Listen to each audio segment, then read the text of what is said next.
Introducing Greear Webb, the humble giant, a true juggernaut for justice and an unwavering warrior for what's right. In the pursuit of systematic change, Greear stands firm, challenging any obstacle in the way. With the profound belief that diversity is our strength, Greear advocates for collaboration as the key to success. Join us in celebrating a visionary committed to making a lasting impact on the journey towards a more just and inclusive world as he joins the Bro Code team as the new host of his own show, Blurred Lines, a new exciting TV show on the Bro Code TV Productions platform. Get ready.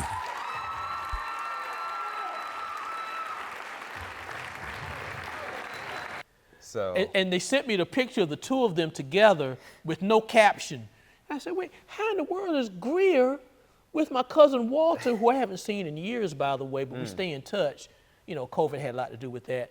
And he's from Pittsburgh. Greer's in school in Chapel Hill. Where in the world have they seen each other?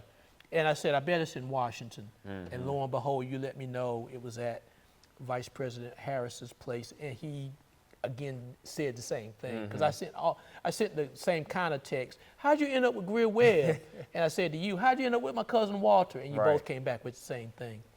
I'm trying to help you from Satan line. I want you to listen. I want you paying attention. I want you to get it. I want you to see it. I want you to achieve it. I want you to believe it. Put your trust in Jesus. You can trust in Jesus. The streets can be wicked, so much mischief. One can dive in, shucking and jiving. You know how many guys been killed, lost their life in. The enemy so trifling. Paint some pictures so you may like it. He's not your friend. What's going on, everybody? Welcome to Blurred Lines. I'm your host, Greear Webb.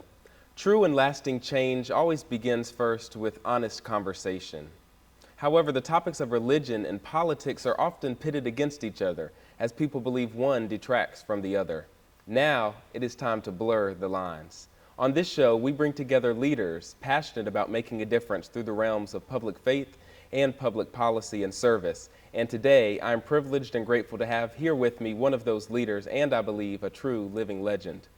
He is a jurist by trade and holds a bachelor's degree in history and sociology from Duke University and a Juris Doctorate from North Carolina Central's University School of Law. He grew up in New Bern, North Carolina, and is currently a North Carolina Supreme Court Justice. He is my friend, Justice Michael R. Morgan. Thank you so much for joining me today. Greear, thanks for having me, and welcome to the Supreme Court of North Carolina. Thank you. It's great to be here. It truly is. If it's okay with you, Justice Morgan, I want us to talk a little bit more about your background before we dive into the questions I have today in a little segment I've come to call Beyond the Bio. So I have two specific questions for you to start us off that will help our audience get to know you a little bit better. The first is this: what is something that you are most proud of in your life? Maybe something that isn't posted in all of your public biographies. I think I'm most proud of the fact that, hailing from New Bern, North Carolina, that there were odds that were deemed to be against me growing up in a small town in relatively rural southeastern North Carolina, but overcoming those, meeting the challenges, having a great support system with my parents, my grandparents, my siblings, loving community that spawned opportunity and encouragement, really helped me to understand the importance of being able to find oneself, to elevate to the levels that one was blessed to be able to experience, and to try to maximize opportunities. So with that, all of that coming together at a young age for me, coupled with the fact that I did have two fairly seminal events in my childhood. One is when I was 8 years old, going to the 5th grade. I was a little bit ahead of my class experience in age. I did integrate an all-white elementary school in New Bern, Trent Park Elementary School. And then in the 11th grade, at the age of 14, I became the first black drum major of our only public high school. Wow. So having those experiences helped me to understand the importance of strength, leadership, the ability to stand alone even when those odds again seem to be against you, and to go forward from there. Right. Well, that leads me right into my second question. One of the points you made being the first black drum major at that high school is music. I love music, and I think music really brings us together and allows us to express our emotions and how we're feeling and what we're upset about, what we hope and dream for. So I want to know from you, what is your favorite artist or song or genre, or what do you think about the importance of music? Music is extremely important. It is the lifeblood of so much of my passion for life. I listen to music all the time. I like all genres of music. Okay. My absolute favorite of all time is James Brown because I am serious when it comes to old school and rhythm and blues. But I can take it to current times also. I like a lot of rap music. I like Drake, Kendrick Lamar. Just so much power in music, but also, you know, Beyonce and so many others that really bring their talents in whatever expression that they may have. So while some may be controversial, I think that so many of them stand for something that's mighty strong, and we need to pay attention and listen. So my playlist is pretty diverse, but I love music. That's awesome. I try to keep my playlist diverse as well, and I really like gospel music and that church music that I grew up on and feel like I'm really able to connect with. And so I'm really looking forward to diving into our conversation and some of the questions I have for you, just to be able to pick your brain. I know we met years ago and have been in many of the same spaces, just fighting for justice and furthering equity in our community across the state of North Carolina. So I want to ask you, I know we're in a time now, 2023 has already given us so much.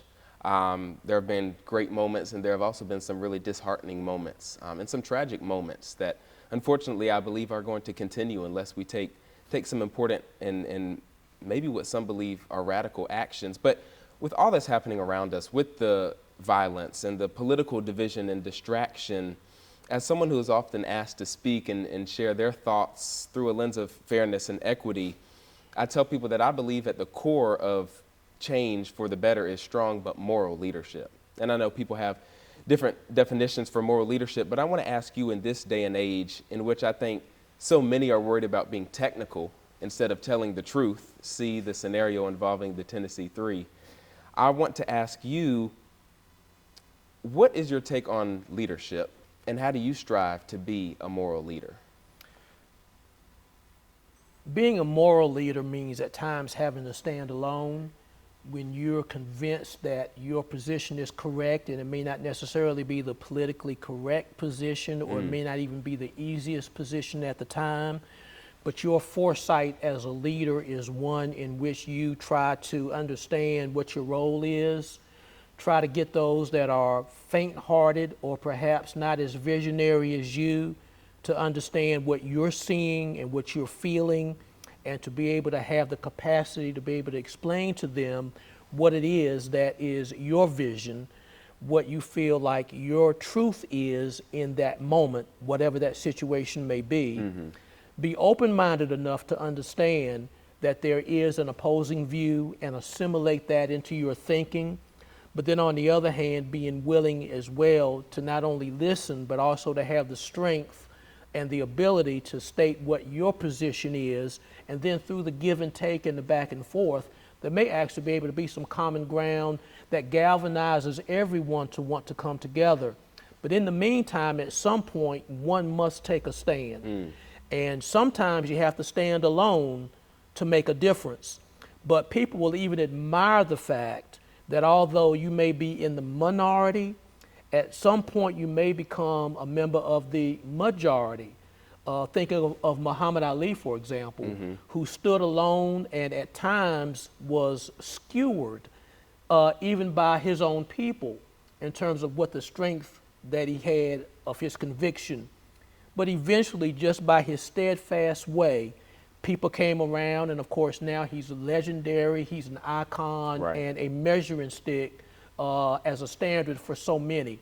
But that's what leadership means to me, having a moral conviction and being willing to go forward with it, open-mindedness, but also conviction with it as well. I agree. You mentioned conviction, and I think about faith and being strong in our convictions as people of faith. I want to know a little bit more about your faith background. And you mentioned already some of your life's journey to this point, but how has faith played a role in your life? And I know also that when we have these types of conversations and we're sitting here in the Supreme Court of North Carolina, it is a historic moment and a historic time.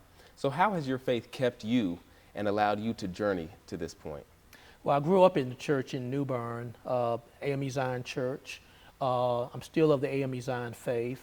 I remember the Sunday school lessons. I remember the Easter speeches, you know, getting up in front of everyone and reciting those speeches. I remember the youth Sundays, and actually I got in the pulpit at the age of 14. Wow. And delivered what was called the message for the youth Sunday, and have thankfully been blessed to be in pulpits across this state numerous times since then. Faith continues to be a major part of my life. I understand that in my faith, I must divorce my faith from my official duties, because there is a separation of church and state, but I'm still allowed to be an individual. And in my practice and in my walk in this journey of life, I try to make sure that I remember to judge without being judgmental, but by the faith of God and the allowance of God go I in terms of misfortune. And just to let you know how that somewhat comes to pass, I do remember one occasion when I was on the bench as a trial judge, and I looked at the background of the defendant that was in front of me, and I saw that he was a broken individual. This was in criminal court. And I looked and I saw among his background items, his birth date was the exact same as mine.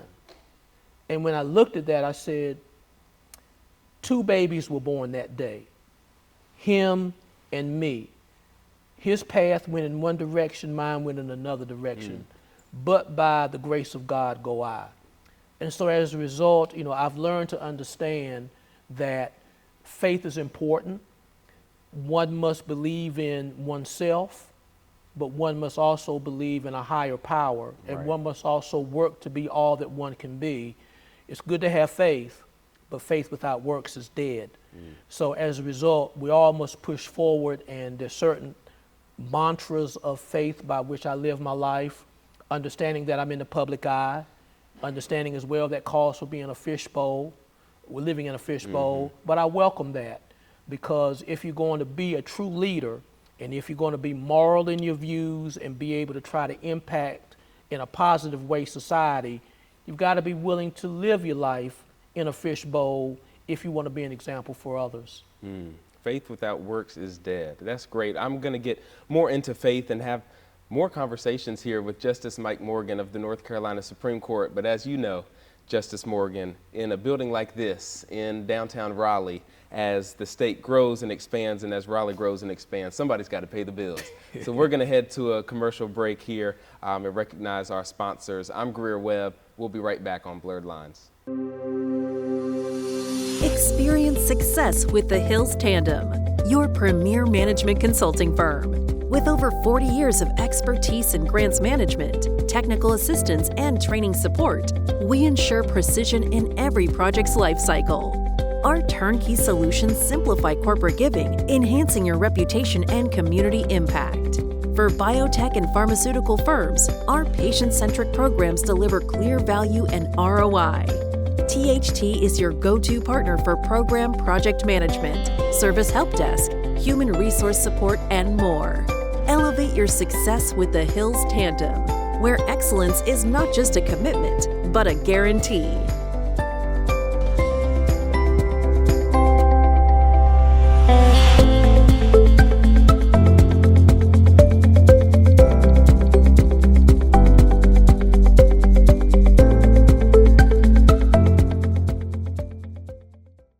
Welcome back to Blurred Lines. I'm Greear Webb.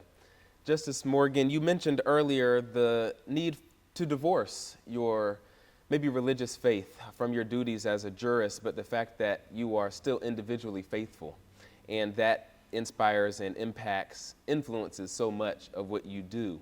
I think it's important to note also the way that we use the term political or politics. I mentioned earlier that blurred lines is that intersection between faith and politics. And I think of politics or the word political in a historic context. The root word of political, P-O-L, goes back to the ancient Greek, meaning of a citizenry or of a people. And so I think we so often, and rightfully so, take the role of a judge and take it as a different role than a politician, right? You are there to analyze and review and make a decision in the best interest of the people you serve and in the best interest of the state in this case and of our nation. I want to go now to not necessarily a mention of politics, but justice in the Bible. This is one of my favorite verses, and I just want your take on this as an individual. Isaiah 1:17.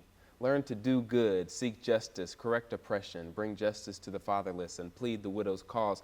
That's one of what I call my favorite justice verses in the Bible. We've been mentioning and discussing off camera our shared love for Martin Luther King Jr. and Dr. King's vision. I think it's important to also commit to connecting to one another locally.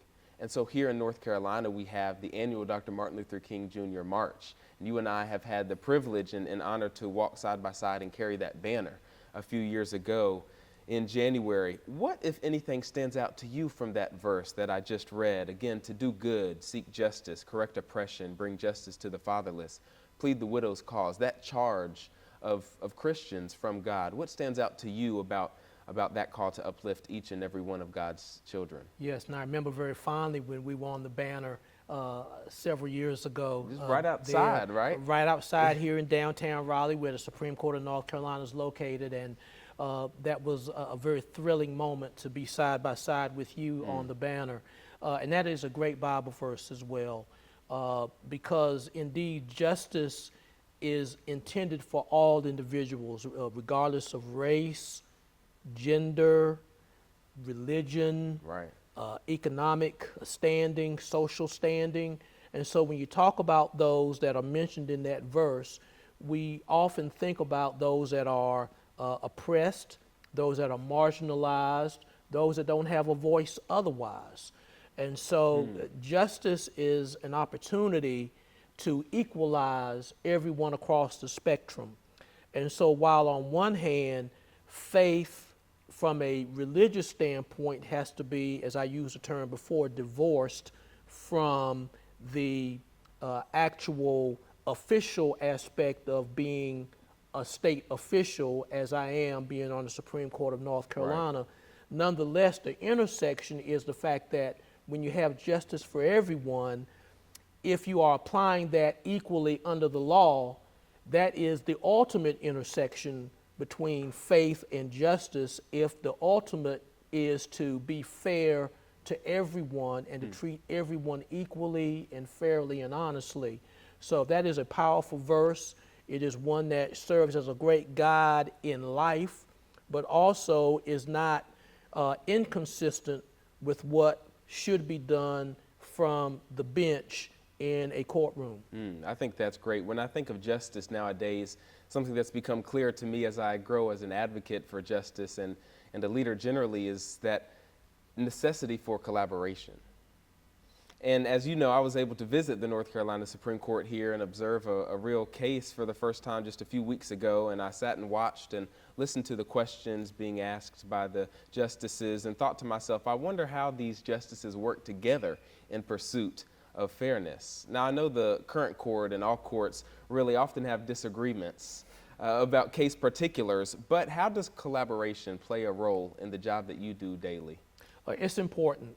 The Supreme Court of North Carolina has 7 justices. We all hear the cases at the same time, and we all have our own proclivities, we all have our own backgrounds, and yet we have to meld those together regardless of age, race, gender, from whence we come, rural, urban. You know, somehow we've got to bring it all together, but that's the beauty of the justice system as it relates to the Supreme Court of North Carolina, and also with the United States Supreme Court. Right. That forum has 9 justices on it. Ours has 7. An odd number is important, obviously, in case you have a tie. Conceptually, you're going to have a tie-breaking vote if Right. there's a tie. So we all have to come together, and collaboration is important because not all times do you have necessarily a hand-in-glove approach to what an outcome is going to be. Right. There is give and take on the bench once we get into our conferences, and that's what we call our meetings when we consider cases. We call it a conference, where we have to decide what the outcome is going to be, how the case is going to be written up, because it could be precedent for cases to come.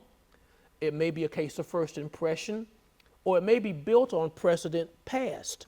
So we have to somehow, in an evolving society, find a way to be consistent on one hand, but also cognizant on the other hand that what may have been once upon a time isn't necessarily now as we go forward towards the future. So collaboration is very important, and somehow we have to find a way as a court to make it work. And thankfully, up to this point at least, we've been able to find a way to make it work, although not always in full harmony. That's why you've got the opportunity to have dissenting votes. Right. I've been a dissenter by myself. I've been a dissenter with others. But again, that's the beauty of having 7 folks on the bench, so you can get a fuller perspective of the law. And it's not always easy to come up with a consensus. Sometimes it is good to have a fuller view, which even may call for at times having a dissent or concurrence. A concurrence meaning one believes that the outcome is correct, but from a different vantage point of the law. That's what makes the law so beautiful. It's not black and white.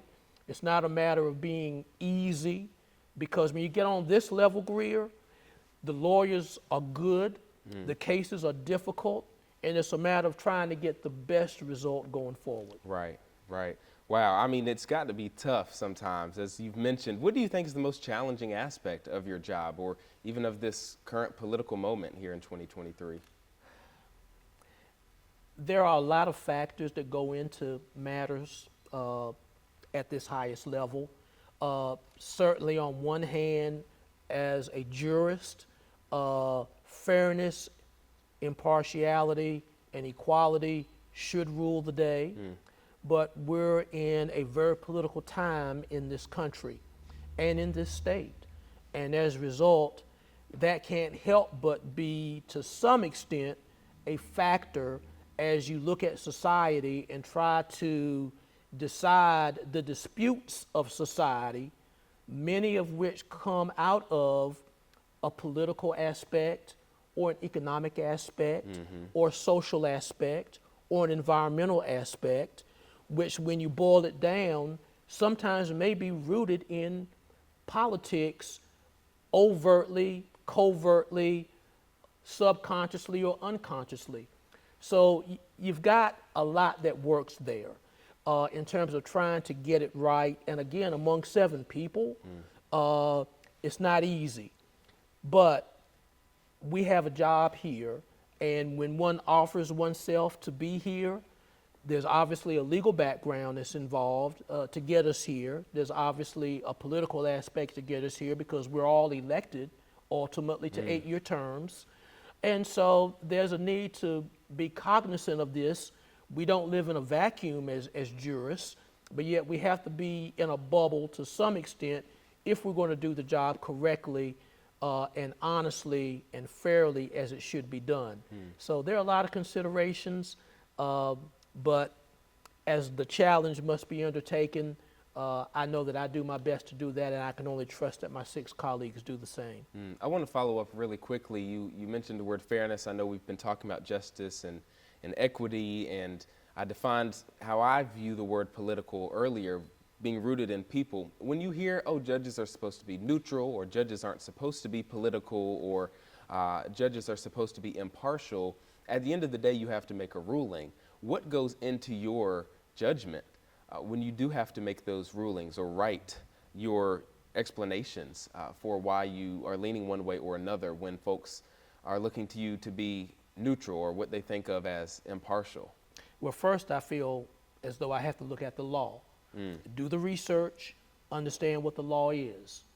Also appreciate the fact that whatever that law is, there are at least two sides to the story in terms of lawyers on at least two different sides looking at that same law and having different interpretations. So understanding the law, understanding and appreciating that there are differing views on the law, at least in this case from those attorneys, and then understanding that there is a construction that must be given, an interpretation must be given to the law. You can't be on the fence. You've got to make a decision and make the best and most well-reasoned decision based upon precedent, based upon the facts in that case, and then have the courage to follow that, irrespective of politics, irrespective of what the public opinion may be. But you've got to be able to defend that position. So if it's rooted in the correct way, if you've got the law on your side and you've got the kind of case that has the facts to support the conclusion, then the opinion in a way can write itself, because you're looking at the law, quoting the law, you're applying the law to the facts and giving the reasons why the outcome is what it is. Where folks may get tripped up is if they're trying to be more result-oriented than they are oriented in justice. When you're trying to reach a result based upon what your bias may be, or what your proclivities may be, or what your politics may be, that's when it doesn't make sense. But if you've got the courage and you're rooted in the right way to understand that you're about justice, then the law being applied to the facts and then finding the words to convey that opinion, whether you're writing it or whether you're joining someone else who is writing that opinion on behalf of the majority or even on behalf of the dissent. And I've had to do that a time or two in conjunction with dissenting colleagues. Again, it's not easy, but on the other hand, it's what we put ourselves in a position to be able to have the influence and the impact to do. And that's why it's a joy to be able to make a difference and to do that. Right, that's so poignant, that's so poignant. Let's take a quick break here on Blurred Lines with Justice Mike Morgan of the North Carolina Supreme Court, dropping knowledge on us today. I'm Greear Webb. Discover the pinnacle of visual storytelling experiences with BroCo TV Productions. From the artistry of photography to the magic of videography, the world of podcast production, exclusive red carpet services, captivating MC services, inspiring speaking engagements, expert panel discussion curation, and breathtaking drone services. The Bros have you covered. Elevate your events and storytelling with us. Contact BroCo TV Productions now at 919-714-9905 and be a part of our incredible journey at www.brocotvproductions.com. We're here to make any room better. Welcome back to Blurred Lines. I'm Greear Webb. Justice Morgan, you and I were just talking off camera about the rarity of this experience of having black men sitting here in the North Carolina Supreme Court, a black male production team coming in and telling the stories of not only black leaders and leaders when it comes to public service throughout the state of North Carolina, as I'm trying to do with this show, but the importance of representation. I just want to get your thoughts on the importance of representation and this phrase, all skin folk aren't kinfolk. I mean, we see here, and you can see behind us some of the images, but also some of the plaques of the justices. And I think of Justice Anita Earls and the Chief Justice here, Sherry Beasley, and Justice Fry.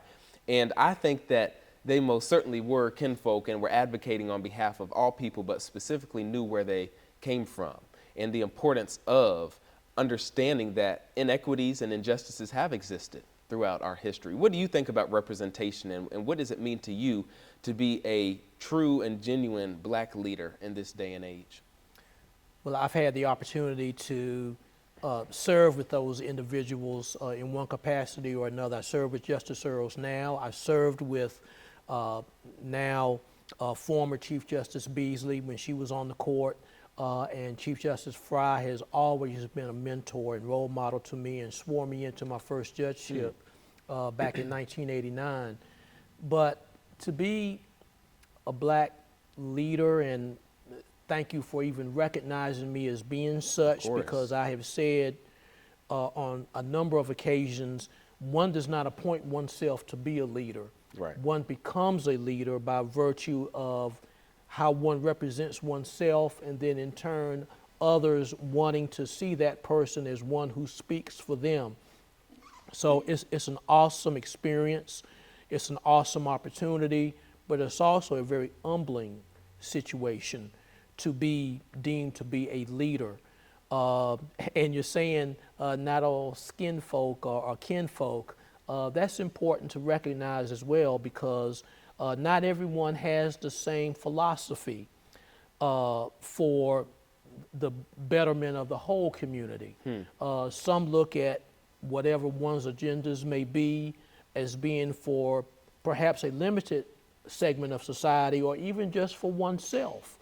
But we've got to understand that if there's going to be one who truly is inspired to be a leader for people that need to be represented, especially those that are marginalized and those that have not had a voice, or that voice is still waiting to be expressed more forcefully or more openly, it's important that we understand that opportunity and to move towards it, not be shy about it, but embrace it and go forward with an understanding that to whom much is given, much is required. Right. And as a result, to accept it and to move forward gracefully and graciously, knowing that there's impact to be had.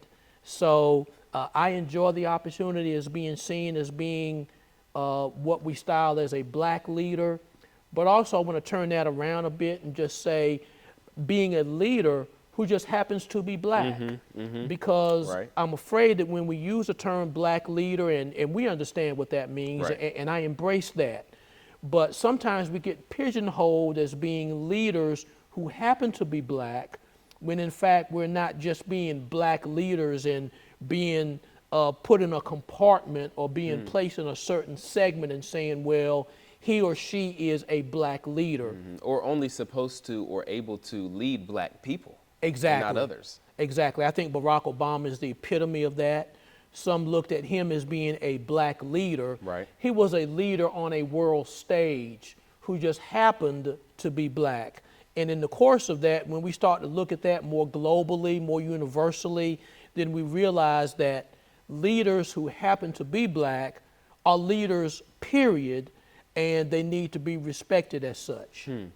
I think that's great. You talk about taking pride in leadership and leaders who are committed to justice and committed to justice for everyone they lead. I want you to put on your jurist hat for a moment and think about one word, just one, that expresses how you feel about your role as a judge in guaranteeing justice. And you can think about this for a little bit. I've told my other guests this too, but I truly do consider you a kind of community shepherd, a leader of others. So as you continue to do your best to do what's right, what is just one word that expresses your thoughts about justice and serving the citizens and residents of North Carolina? Responsibility. There's a responsibility to recognize that I've been placed here by the voters of North Carolina for a purpose. I also must realize that as a person, I've been allowed to be able to serve here in this capacity based upon what my experiences have been that have brought me here, based upon divine intervention to allow me to be here. There's so many others, Greear, that could have been here. And I would dare say, in my humility, others that are more deserving to be here, that maybe because of time and space and circumstances weren't allowed to be here. But for whatever reason, at this point in time, I'm allowed to be here. And so I look at the voters allowing me to be here, I look at divine intervention allowing me to be here, and take the responsibility to understand that I stand on the shoulders of others. That may be a well-worn cliche, but if you actually internalize it, it means something to you and it motivates you. There's a responsibility that I have here to manifest justice. I come here at times, I tell those to whom at times I speak in opportunities to speak to others, I come here sometimes and just breathe the air. I come and stand at my place where my seat is. I look around at the portraits, recognizing that the vast majority of these portraits are emblematic of folks that don't look like me, who have had the privilege to be here themselves on this bench. And to realize that, again, with the responsibility, I can carry it forward. I can carry it forward as one who hopefully can be a role model to others, one who can give it back on one hand, but also pay it forward on another hand. And so to internalize it in one word of many I could use, but the one that seemed to rush to the front of my mind was the word responsibility. Responsibility. Well, there you have it. I'm Greear Webb. This is Blurred Lines, and we'll be right back. Experience success with the Hills Tandem, your premier management consulting firm. With over 40 years of expertise in grants management, technical assistance, and training support, we ensure precision in every project's life cycle. Our turnkey solutions simplify corporate giving, enhancing your reputation and community impact. For biotech and pharmaceutical firms, our patient-centric programs deliver clear value and ROI. THT is your go-to partner for program project management, service help desk, human resource support, and more. Elevate your success with the Hills Tandem, where excellence is not just a commitment, but a guarantee.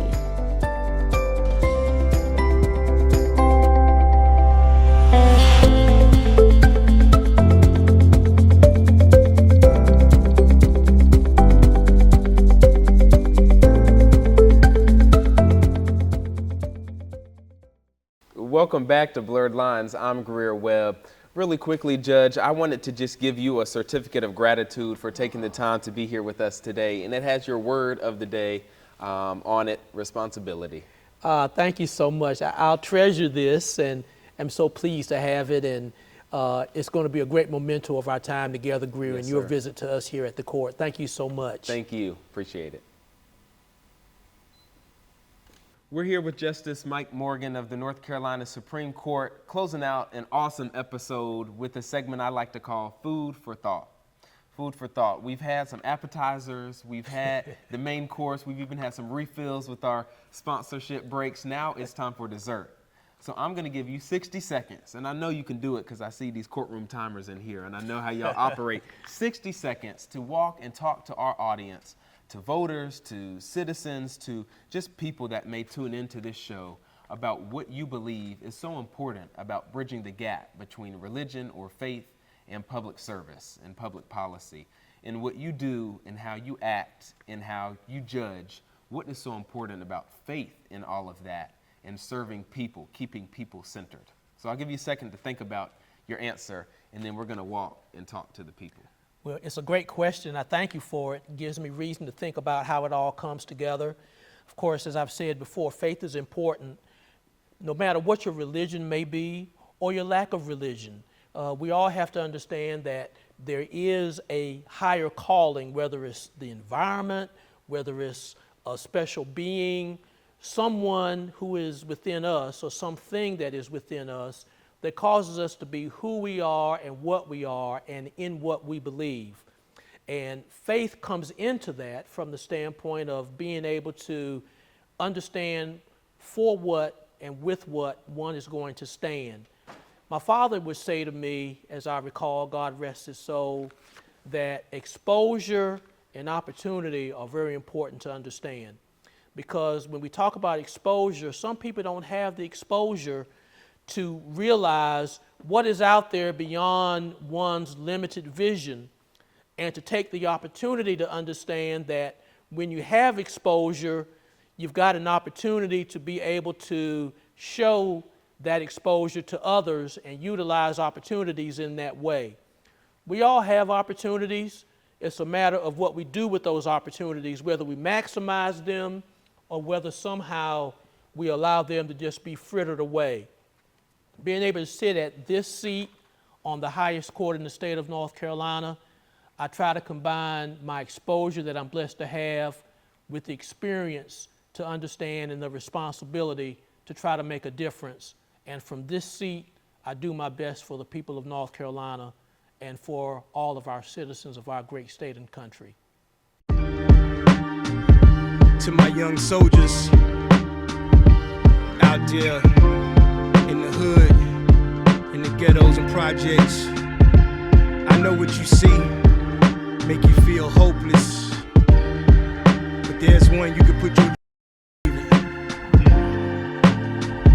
Yo, I'm gifted with the tasking to utilize my rapping to help adolescents evade the daily trappings of the evil one. Everyone knows him by Satan, Lucifer, of course their brother lies. So my mission is to help you to be wise, to rely on God, no matter how hard. Don't let the enemy rob you and your peace. Jesus Christ. I'm better at offense. That's why you have a cadre of coaches. That's why you have a cadre of ministries as well that, you know, can emphasize one aspect versus another aspect. Judges, some are better at research, some are better at writing, some are better at communication, you know, as we have to do with our clerks. You know, this is how I want to write this opinion. And, you know, some of us are better at analysis. You know, just there are all kinds of different ways to be able to emphasize something and yet still be successful at it, although we've got stronger points and weaker points. I mean, I was, not to make it political, but I was mentioning earlier, you know, this idea of shepherding and leading others. And so I think of a church, a welcoming, diverse church like Southeast Raleigh Table,